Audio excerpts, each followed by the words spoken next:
How's it going, everyone? Welcome to the first episode of Garage Built Baits. I'm your host, Wyatt of Buyer Lure Co. So for this episode, I just wanted to run down kind of my fishing journey, how I got started into fishing, how I got started into making baits and things of that nature. And just overall why I do this, why I am such a fishing freak, why I'm so enthralled with it. And I guess we have to start out with how I got into fishing. And I mean, I've been fishing ever since I can remember. It was just very accessible for me. We didn't live that far away from the nearest lake. It was maybe a 10-minute drive. And on top of that, my grandpa out on the ranch, he stocked bullheads into this dam out in the pasture, and that was really cool. But thinking back, I'm like, oh man, that was kind of gross, just because we would go out there and just hammer bullheads. We would just catch a ton. They were infested in there, and since they were so overpopulated, they would, there wouldn't be any size to them, and just decimated anything that was in that dam.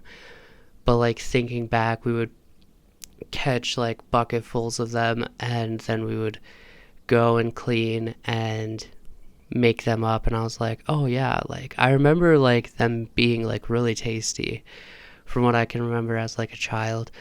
But then thinking back as I'm an adult and thinking back, I'm like, oh my god, that was so disgusting. Because over the years, I can't tell you how many cows I've seen drop a huge patty right into the dam. Even while we were fishing there, just drop a load right into the water. I'm like, oh.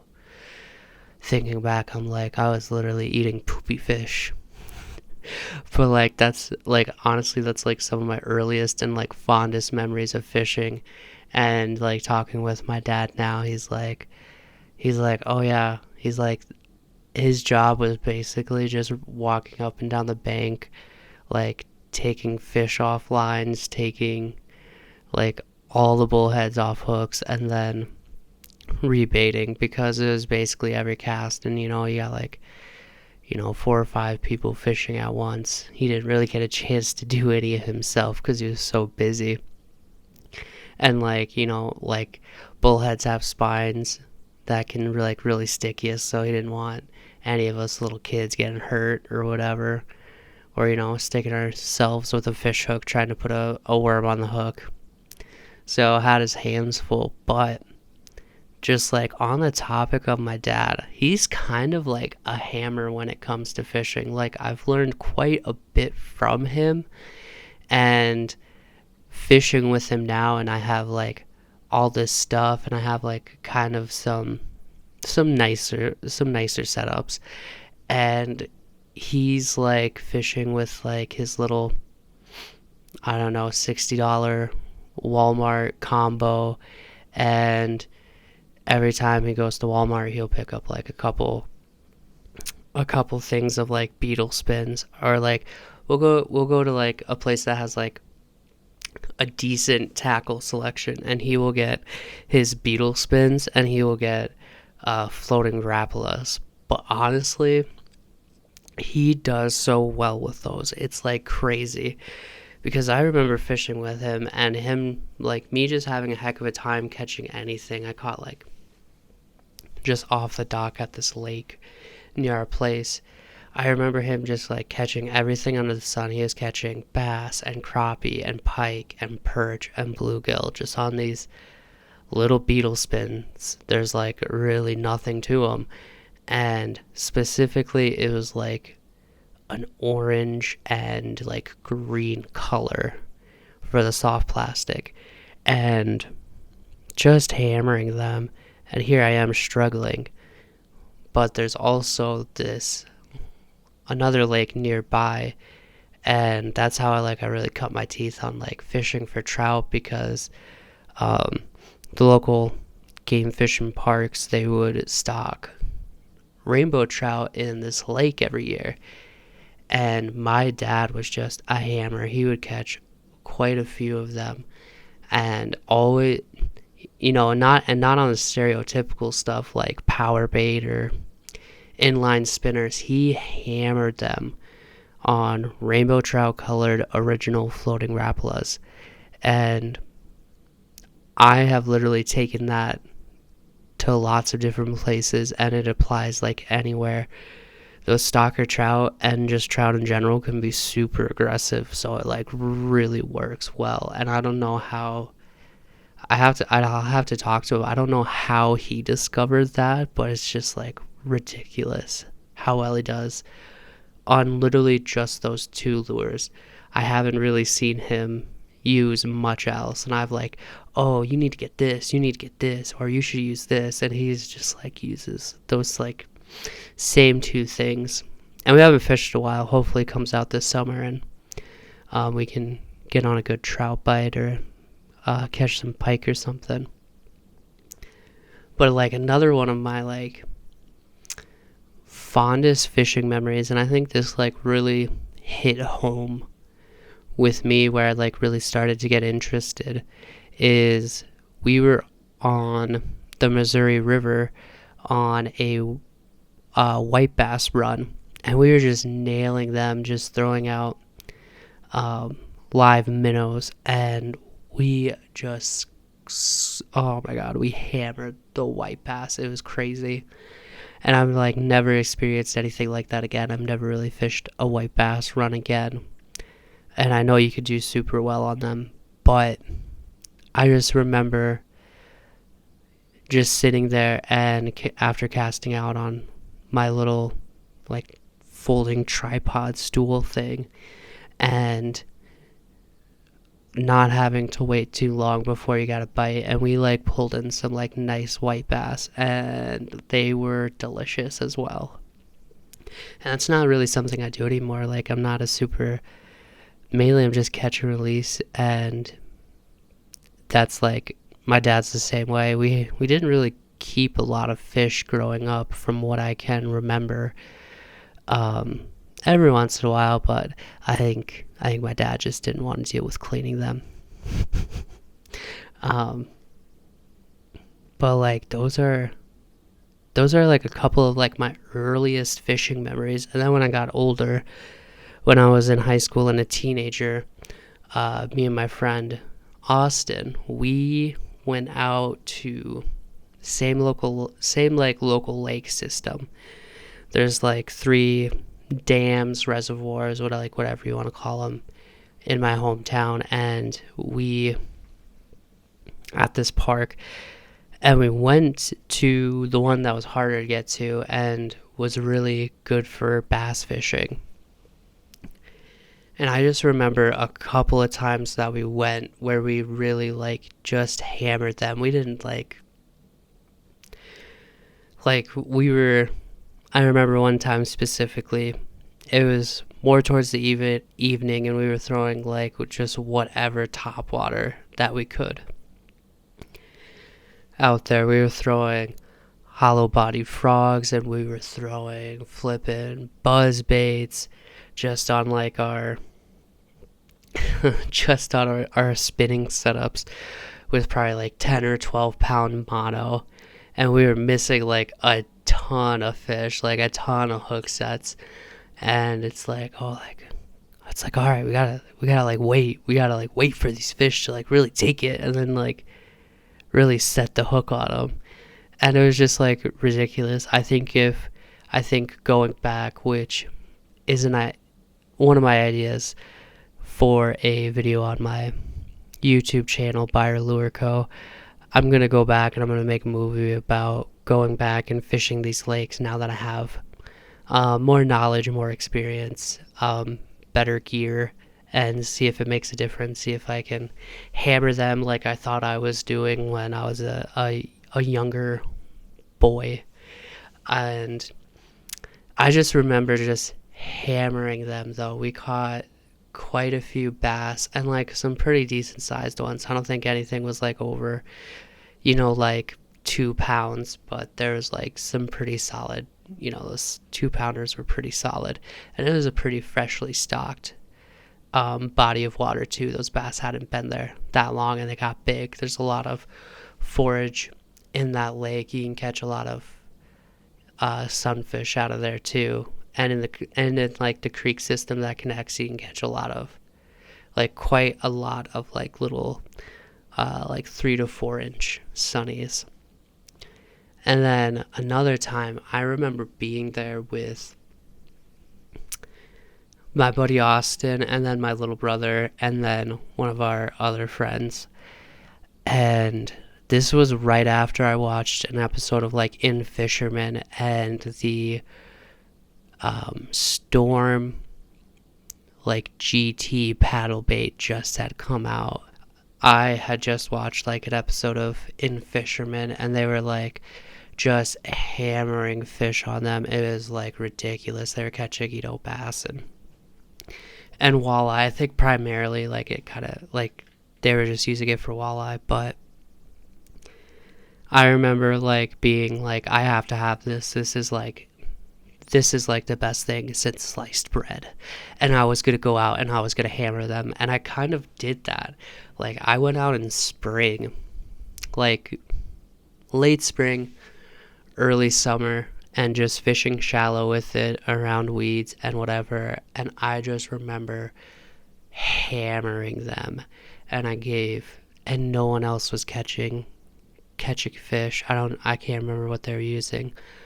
But I gave my little brother a paddle. I don't think that paddle tail, but a different one. Or maybe the same one. I can't remember. This was years ago. And man, I just remember giving him one, and I remember him starting to like really catch them, and he was just like chucking it out and winding it in. He wasn't even like really targeting like any structure or anything like that, and he was doing like really good. And oh man, that was like one of the best days of fishing I ever had. And that kind of like really, I was catching like some good sized fish too. And man, I just remember like that really hitting home for me. It's like, oh dude, paddle tails are like, like paddle tails are like the real deal. This thing is like flipping awesome. And then I didn't like really fish with them too much after that. Just like couldn't find the same bite that I did.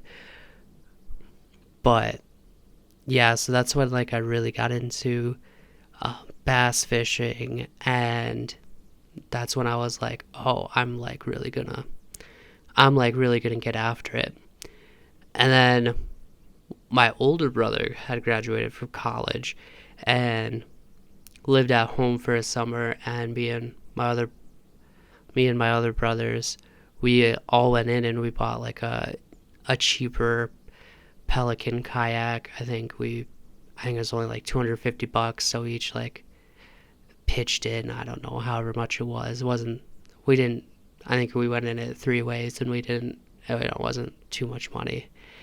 And I just remember like getting a kayak was a flipping game changer. Like because like we had mainly like beat the bank and were fishing that way, and never really had gotten out on the water, and had never like really been out on a boat. So like getting a kayak, and then my buddy Austin getting a canoe, that was just kind of all around just a game changer, getting off the bank. And I remember a core memory for me is being out on the kayak, and I threw out a golden black floating original Rapala. And man, I like threw it near some reeds, still just with my spinning gear, like 10 or 12 pound mono. It's like all I knew, which it's not a bad thing, but like threw it out there, and oh my gosh, I got absolutely flippin' hammered. And I think it was a pike. My drag is like locked down just like an idiot, and because I'm fishing with like such a light setup, And in that particular lake, there are huge fish. There's like big pike and there's big bass, and I have like walleye. And man, I got flippin' annihilated. And like right away, I believe it was a pike just by how it fought. It came and hammered that, and my rod doubled over while I'm in this kayak, doubled over, like my tip is in the water. That's how much it folded over. And like a medium action rod. And it starts, and I like loosen the drag a little bit, and it starts going. It just dives down. So that's why I believe it was a pike. Because it like, when it got hooked, it just torpedoed like down and just started like pulling me a little bit in the kayak. And I like loosened up my drag a little bit, but like not nearly enough for how big that fish probably was.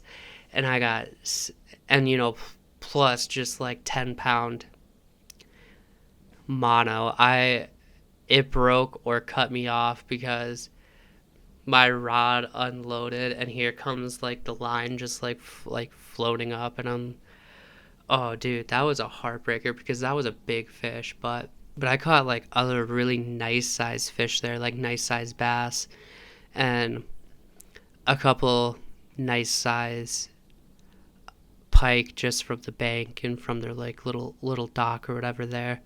It's actually one of the places we'll be going for our for the movie that I'm going to be doing on my YouTube channel. I keep plugging that. I'm sorry. But man, that kayak, that was kind of like a game changer for us. And my brother, he was super big into bass fishing, and so we hauled that kayak like all around on top of his Jeep, and it was just like so cool, man. And the kayak is still at the house, and none of my like I've asked my other siblings, and I think my like little sister wants it, but maybe I will go and bring it back. Be nice to have just a little solo kayak, because my partner and I were looking at getting a tandem. I've actually been doing a little shopping here, so I think this spring I'm going to pull the trigger and finally get one, save up a little bit of money for it. But yeah, dude, like, and kayak fishing is so fun. And this was like, we got that kayak kind of before kayak bass fishing like really got huge. I'm not gonna say we were a pioneer, and we really weren't on social media or nothing, and so we didn't post too much about it. But like, we were kind of, you know what, Matt, Ben, we were like on the forefront. We were pioneers of that sport. But yeah, my brother, he was like big into bass fishing at that time. There wasn't a whole lot to do out in my hometown, and he was kind of a hammer there for a while. Like and like we tried some stupid stuff like when we were bass fishing, and stuff that like should have influenced me more and should have like given me like more of like, oh, you could catch these fish on anything.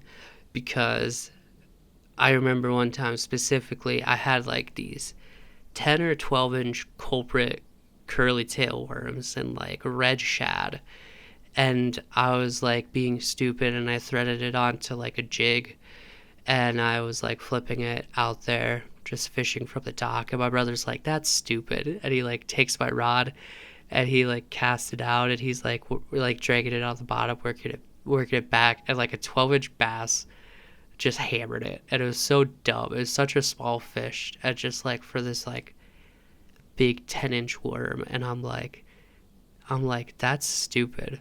But I don't know, that's something just burned into my mind. And then like, gosh, he really should go, Matt, we should go fishing more. Like, just like telling these stories like It's like really bringing back a lot of like nostalgia, and like we should like get out there again.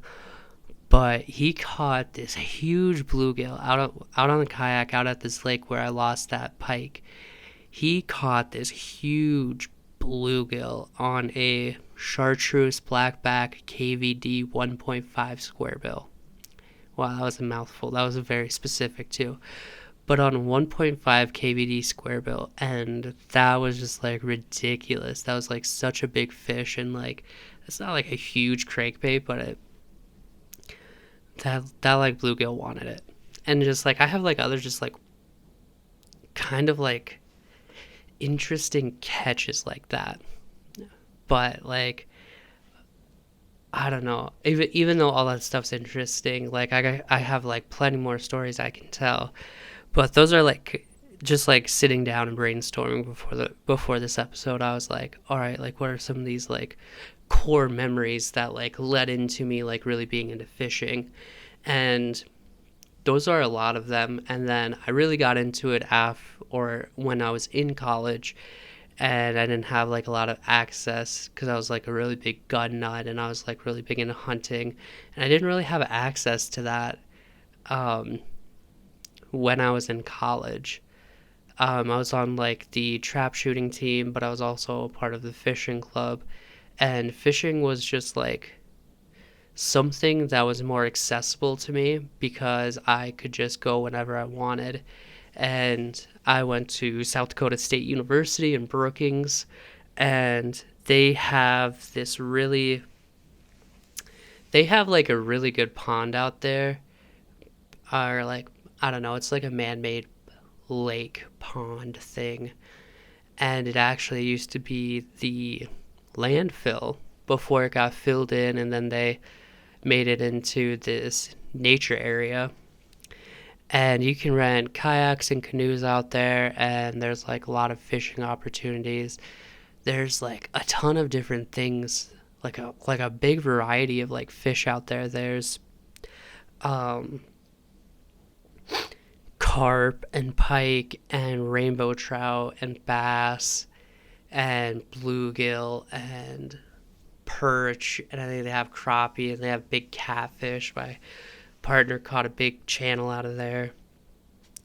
One of the guys that I was an intern with, he and this other intern were from Germany, and this company I was interning at sent him over, and so we kind of gave him a college experience, and they wanted to fish. Like one of them was really into it back in Germany, and so we went out there flipping middle of summer, and like it's like the fishing sucked, and the one guy Finn, he caught like a nice channel cat though, and I felt bad because like I was able to like get him on bluegills, but like other than that the fishing was hard, and that's like a super pressured area anyway. And I was like lucky I seen a bass cruising and caught it on a curly tail worm.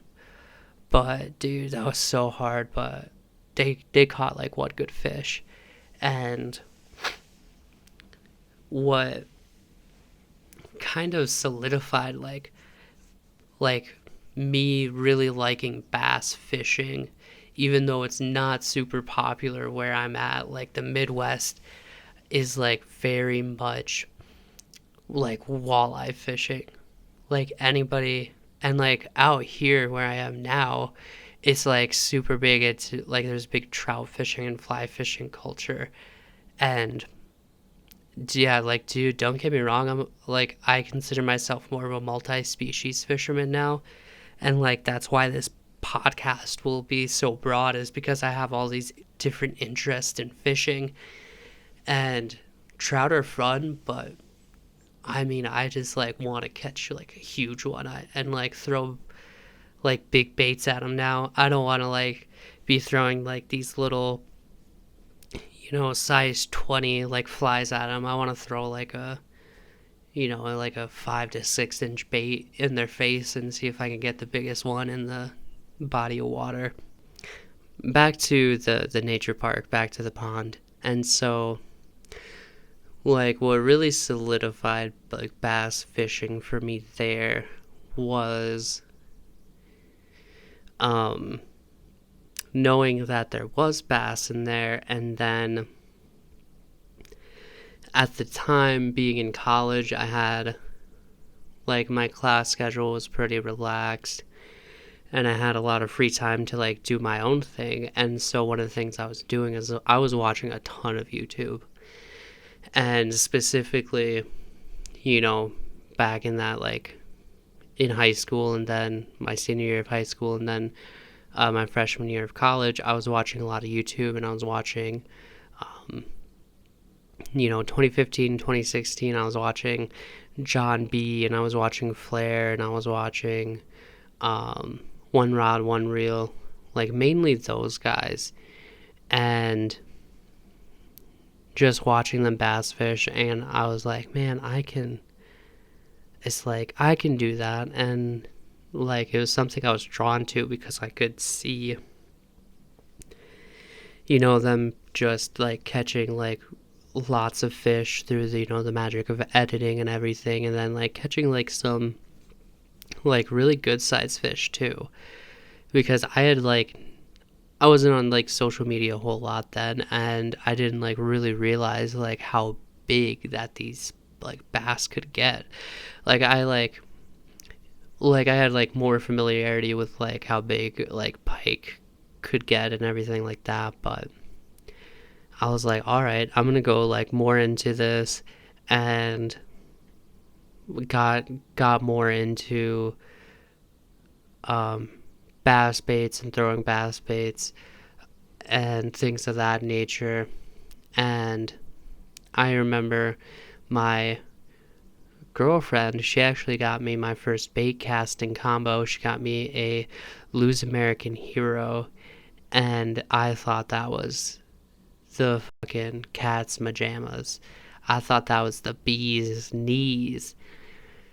And so I remember going out and I went to, what did they have? They had a Runnings in Brookings. So I remember going to Runnings, and I I thought the Reaction Innovation baits looked cool, the beaver baits. And then I remember the missile baits, D bombs, looking really cool too.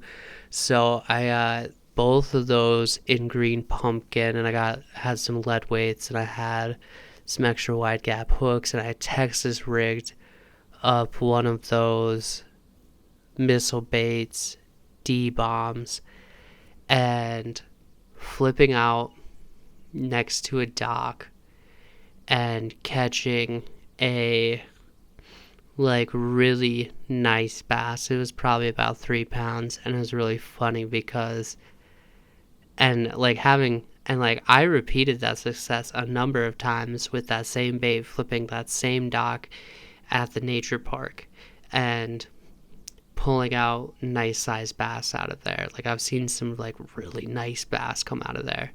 So that's one of the places I want to go back to, and I know a little more now, so hopefully like replicate some success. And I stock trout in there, so like really throwing some big baits out there, because like it's not really popular here in the Midwest. Like nobody really does it.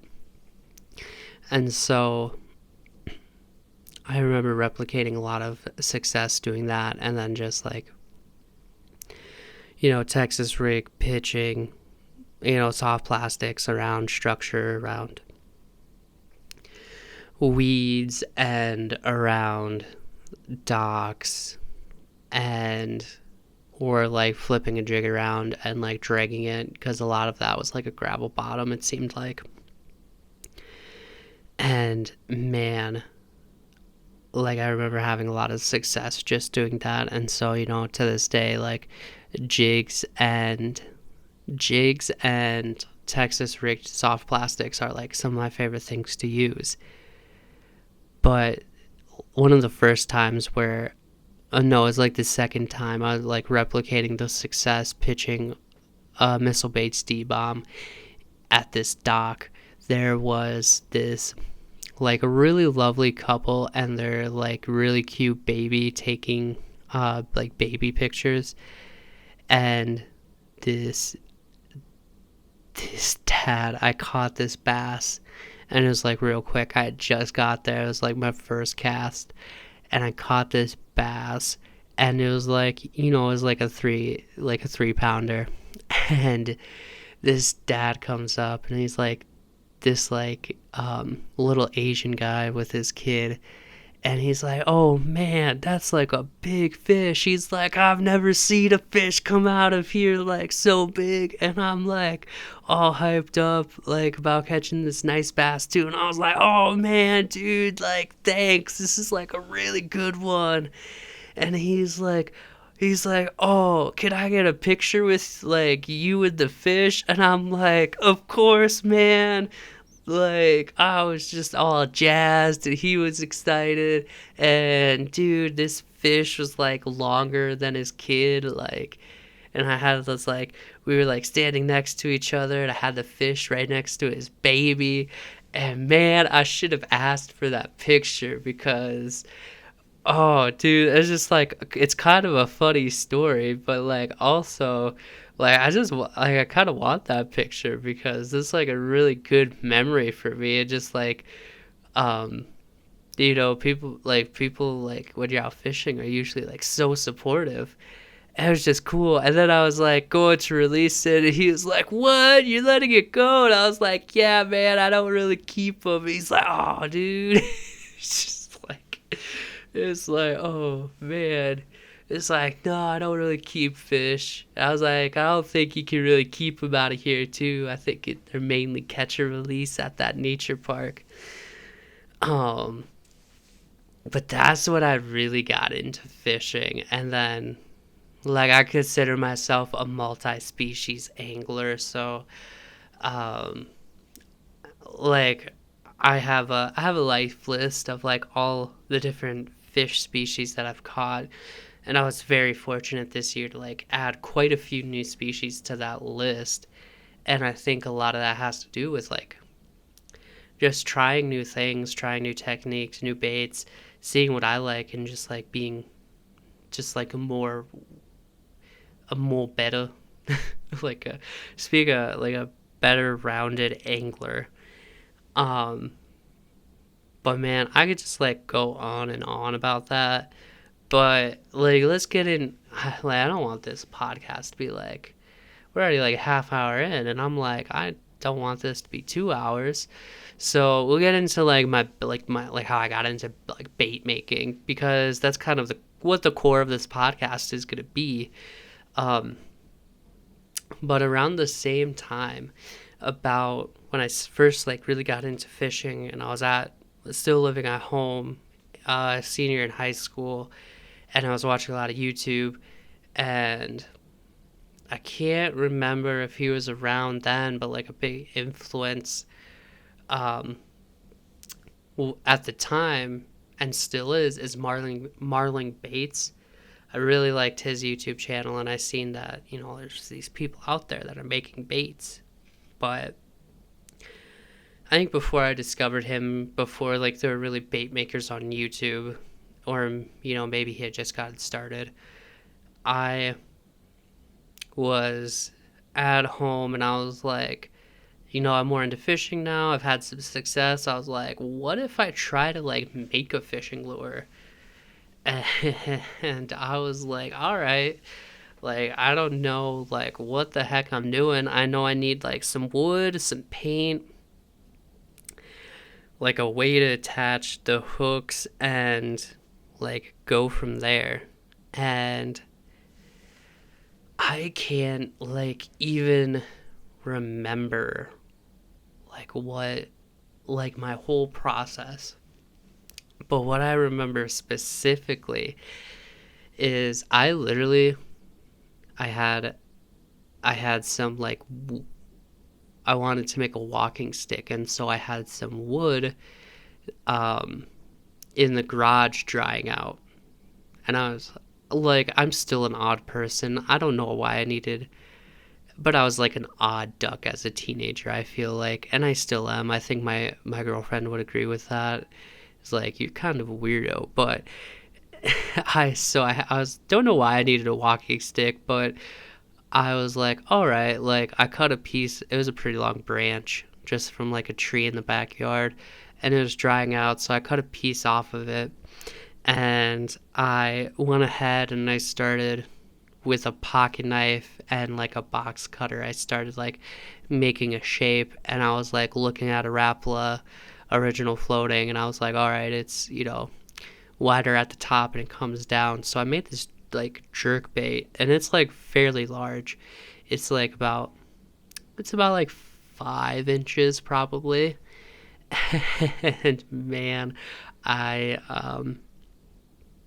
and it took me a long time to make it, dude. Like I don't care to admit like how long it took compared to like how fast I can like make a lure now. Not that they're like that, not like they're that good anyway, but um it was a really interesting shape. So it's like really domed over on the top, and then it's very triangular pointed at the bottom.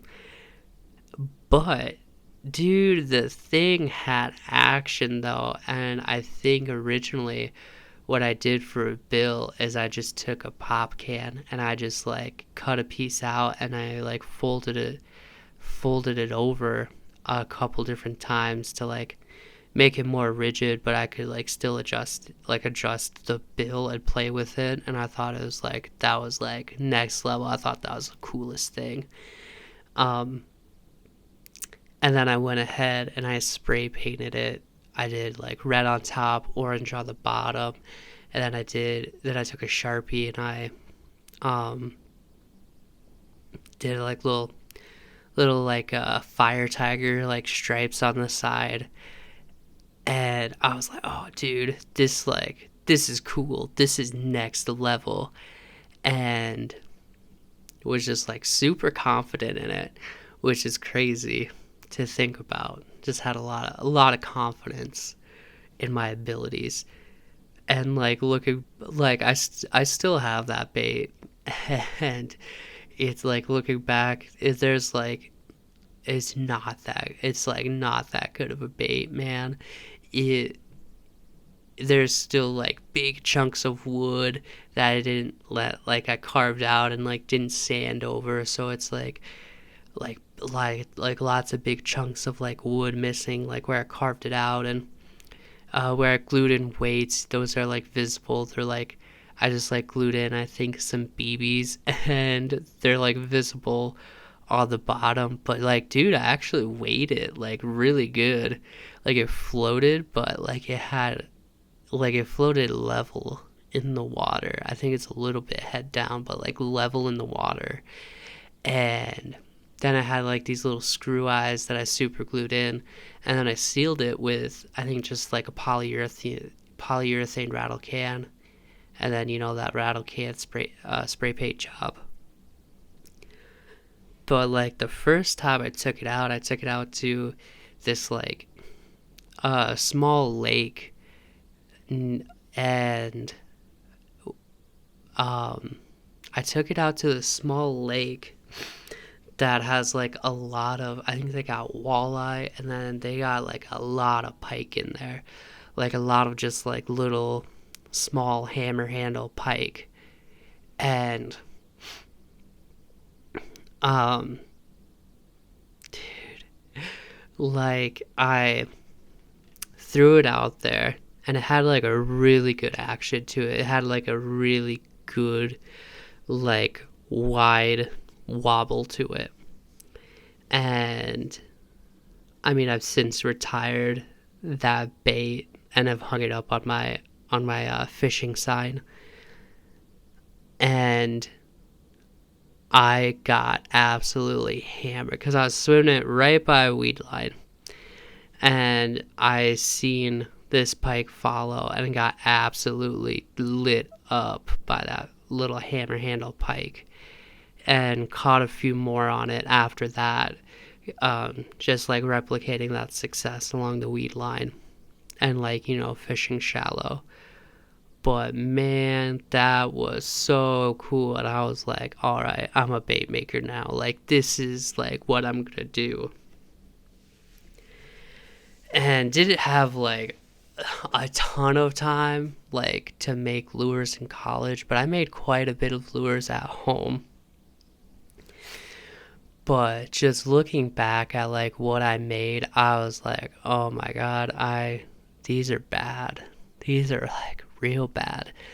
But then I look at some of them, and some of them are like pretty decent. I'm not gonna lie, like, and all of them are like, all of like the baits are like kind of big though. I don't have like a lot of baits that I made that were small, and I think a lot of that was just like it was easy. It's like easier to like make bigger baits. Um, just like holding and carving. I just like do all of my carving with the box cutter and razor blade, and that works really well for me.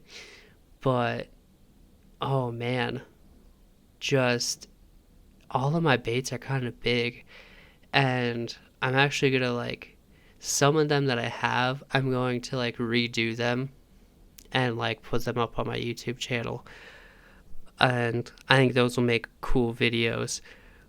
But looking back at like some of the stuff I made, and like I experimented a lot, and from rattle cans, paint jobs, I think I went to nail polish, and then from nail polish I went to acrylic paint, just brushing it on. And like from since then I've like gotten an airbrush, and I've gotten pretty decent at that, and have done more experimenting with carving and working with polyurethane resin to like make casts of my baits. And I've gotten like a lot better, and there's like a lot more resources out there that I can find about bait making, and so it's really cool. And then um one of like the one of the first like really big baits that I made though, when I was in college, is I seen, this was like around the time that, oh, what was it? I think Spro and Savage Gear, around the same time, they came out with rat wake baits, and I thought that was like so cool. And then I seen like a lot of other people making them, and I was like, this is so cool. So I have to make one myself. And kind of an ingenious thing that I was doing that I seen someone else do is cause like I didn't really know what to make like bills out of. So I seen somebody was using just those plastic inserts to tackle trays. They were using those as to make bills, and I was like, that's genius. And I had like learned how to make twist wire from Marlin Bates, and I learned like a ton from him: super glue and baking soda, epoxy, clear coats, um, super glue, like sealing the wood, like a ton of different stuff. And so and still like very limited amount of tools, like even less so than at the house. At least at the house I had like a drill and stuff, so I like borrowed my buddy's drill and made these twist wires. And um and I got like a basswood carving block kit, and I was making baits, and so I made this rat wake bait, and super simple paint job. And then I think initially I'd used just I guess when I was still like kind of doing nail polish and also acrylic paints as like paint jobs, and it worked. And then I was using nail polish clear coat as a sealant, which actually like works a lot better than I thought. Like your baits are gonna get like a couple fish and they get trashed up pretty quick, but it was like, it was working, and the baits were sealed. So, like, the wood baits were sealed, so it didn't really make a whole lot of a difference. And I was making a ton of baits. I was just making, like, a bunch of stuff. And, like, some of it worked, some of it kind of didn't work. It was just, like, it was, like, really interesting. And, like, I got a ton of, like, baits that I've carved and I've made. And, like, some are just weird and some don't work. And I was just, like, experimenting with a lot of things. And I feel like I hit a home run with this rat wake bait because I weighted it really well, and I got like the lip placement and angle that was like pretty clutch, and I was using a pink bubble gum floating some type of floating worm. I can't remember who made it, and that was the tail initially before it got all tore up.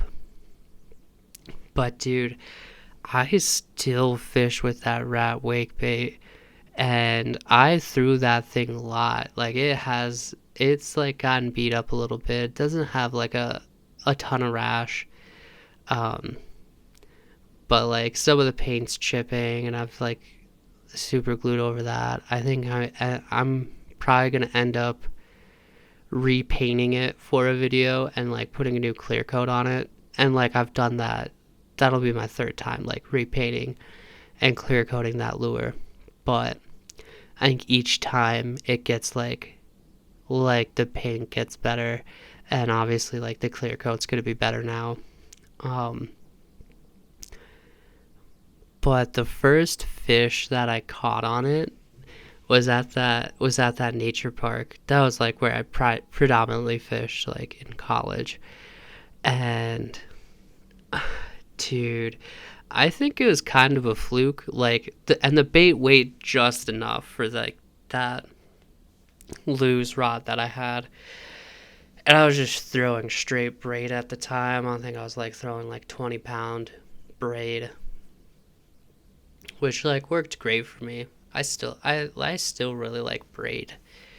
And I like fluorocarbon. I'm kind of not a huge fan of mono right now.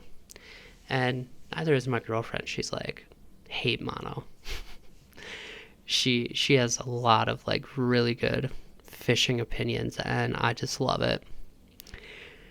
But man, I casted that rat wake bait out, and I'd been fishing with it quite a lot because I wanted to catch a fish on that. And it's a pretty large bait. It's probably like 7-8 inches overall, and it weighed about an ounce, so it was perfect.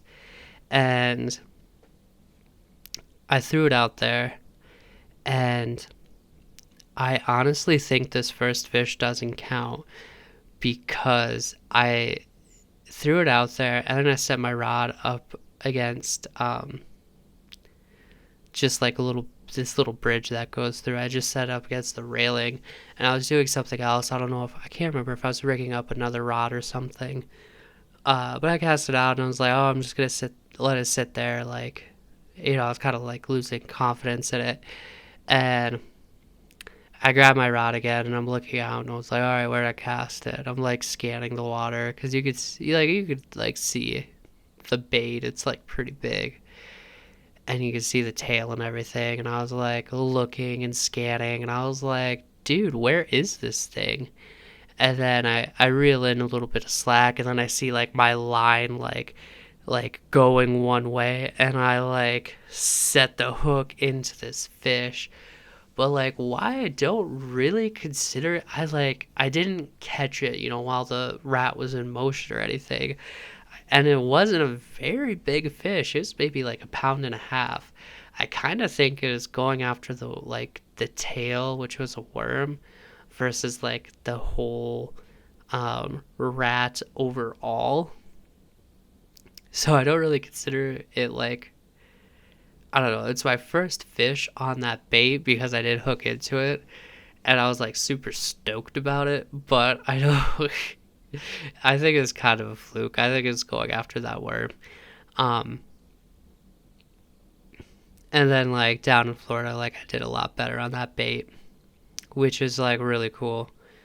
um, because when we first had moved down there and we hadn't had our licenses yet, we were fishing like before I don't know if this was like actually like legal, but it was free fishing weekend for freshwater.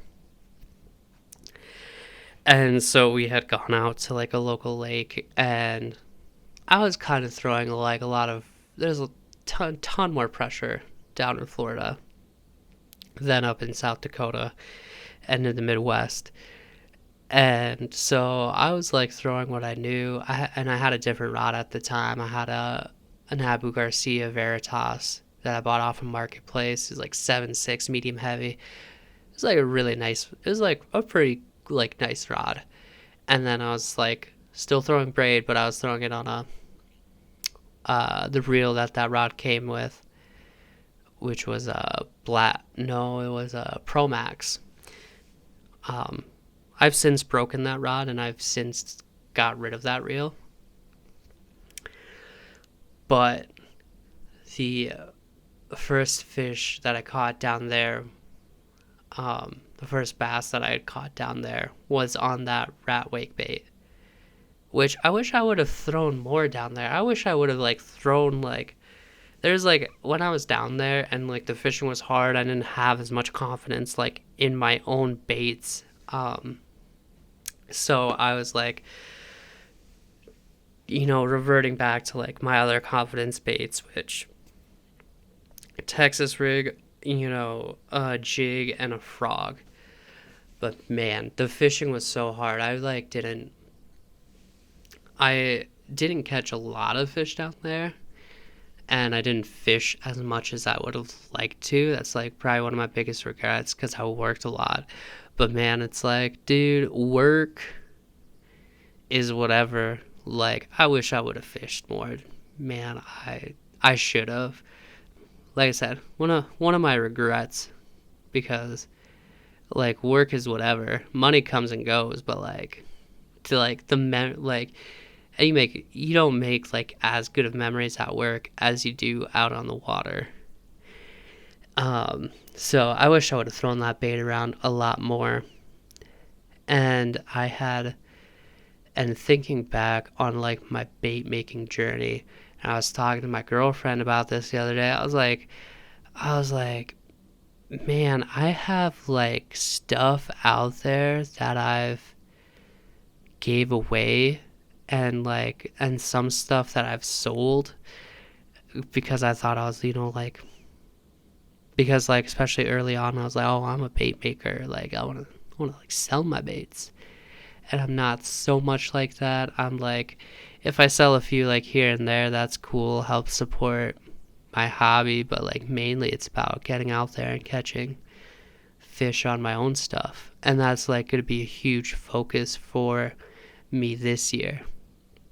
But yeah, dude, there's some stuff like floating out there that like I wish wasn't out there, that like has my name on it, and it's mainly from like a couple local guys from my area like have stuff, and then like some of my friends have stuff. And there's a dude out in California that has a rat wake bait that I made, and it took me so long. I made it in college, and he sent me pictures, like he's caught some nice fish out there. But man, I had no business, because I caught that one fish on my rat wake bait, and I thought I was the real deal. And so this dude out in I think SoCal has one of my rat wake baits, and I don't have any contact with that guy anymore. I should reach out to him on Instagram. But like, I had no flipping business like making this guy like a custom like rat wake bait, because he wanted it big too, and I didn't have even my rod wasn't even rated for that, but I was like able to like lob it out a little bit and like test it, and it was like honestly like it had like good action, and like it waked really well. It kind of cranked down a little bit, But that's just because I literally like, oh, dude, I'm kind of embarrassed to admit this, but I used a wooden dowel that I bought from Walmart to make this rat wake bait. And like mine is made out of basswood, and like who knows what kind of wood this like wooden like this dowel is made out of that I got from the local Walmart. And I made like two rat wake baits that way. Like one, a local guy has it. I might see if I can get that back actually. And another, the this guy out in SoCal has. I need to reach out to that guy. But man, yeah, that's so silly of me. There's some stupid stuff out there that I've made that's going around. Um, I kind of hope they just like throw that stuff away. I should just tell them, hey, like just throw that stuff away, that other stuff I made. Cause there's some goofy shit out there. But man, I um making baits is so cool though, and getting back, and I thought like that's where I was gonna cut my teeth too, is like making the next big like rat wake bait. But now everyone has one, and I was like my research and development wasn't that great, but I do have like one that I made that I actually ended up casting out of resin. I still have them, I have the original Wood Master, and I'm gonna paint that up here pretty soon. But this, and I carved that out of basswood. But there's this when I was living in Florida, I would always fish this retention pond, and that's actually where my PB is caught out of. But my personal best bass isn't that big. It's 4 pounds 3 ounces, and I caught that on both of my confidence baits, and it's actually I caught that same fish twice out of that retention pond. First time I caught her was on a Missile Baits D-Bomb Texas rigged and dragging it on the bottom. And the second time I caught her was on a Booyah Pad Crasher Frog on top of the water. And it was so flippin' cool. The frog fishing in Florida is super fun. But there was this one time I was out there and I was prototyping out this rat wake bait, and one of the first resin models that I had poured and casted, I was swim testing it, and like an idiot, since it was like basically in my backyard, I didn't have a camera, I didn't have my phone, I like didn't have a GoPro on, and just left my phone at the house, like in my apartment, like an idiot. And what do I catch? I catch a flipping tilapia. A big blue tilapia, like a blue Nile tilapia, whatever they are. I caught this big tilapia out of this retention pond on this rat wake bait. Just like the most idiotic thing ever. I don't know whether I like swam it over a bed or this tilapia just was like going after it, but it hammered it, and I was like, oh my god, I have the biggest bass of my life on the line. And it was like right near the bank too, and oh man, didn't, like I said, don't have a phone, don't have whatever. I couldn't, like, I just became a member of Swimbait Universe. I can't even post about that because there's no pictures of it. And I've seen like other people on that group, Facebook group, like post some weird catches, like weird tilapia catches. They're so goofy. And man, I was like, one of my biggest regrets in life is not getting a picture of that tilapia that I caught on my wake bait.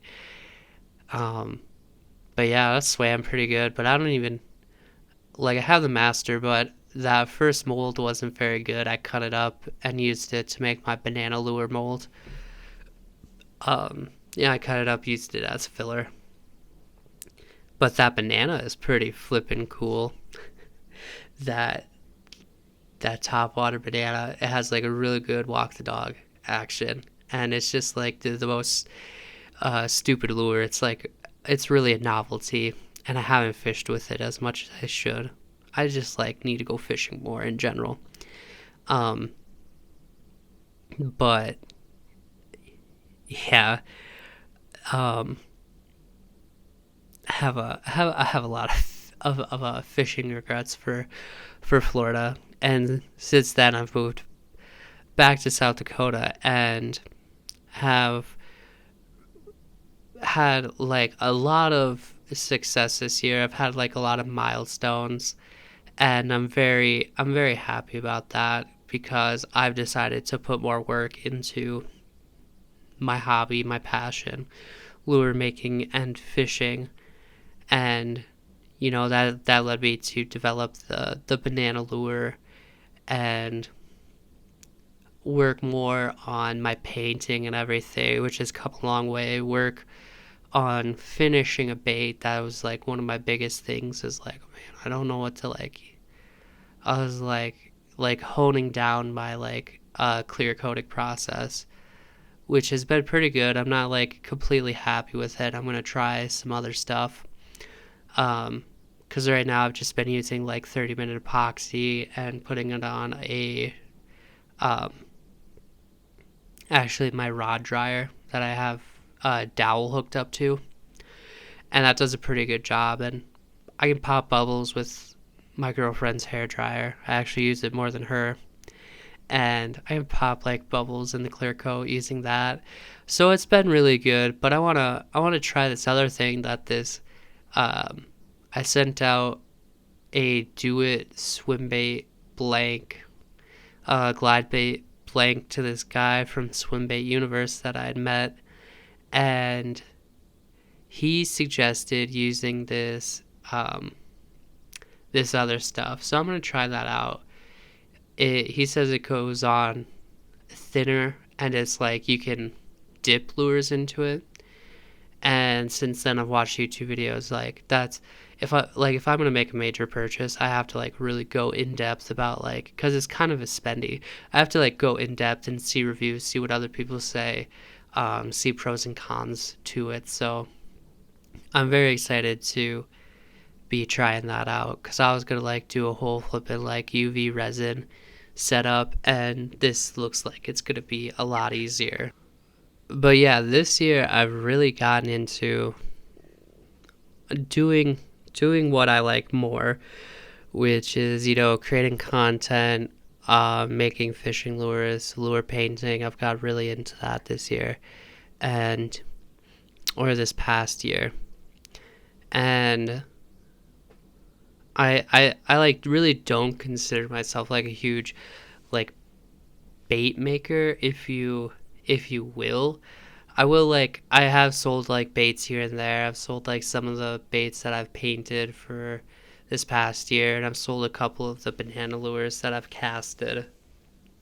But I'm gonna focus more on that this year. I'm gonna focus more on fishing my own baits, fishing with big swim baits. I'm very excited about that, and I'm like really gonna focus on doing all this stuff, and this podcast is like a huge part of that.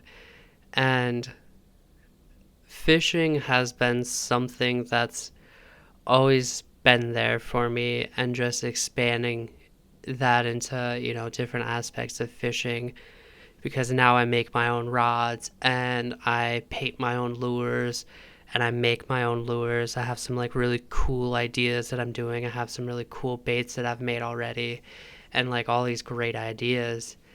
And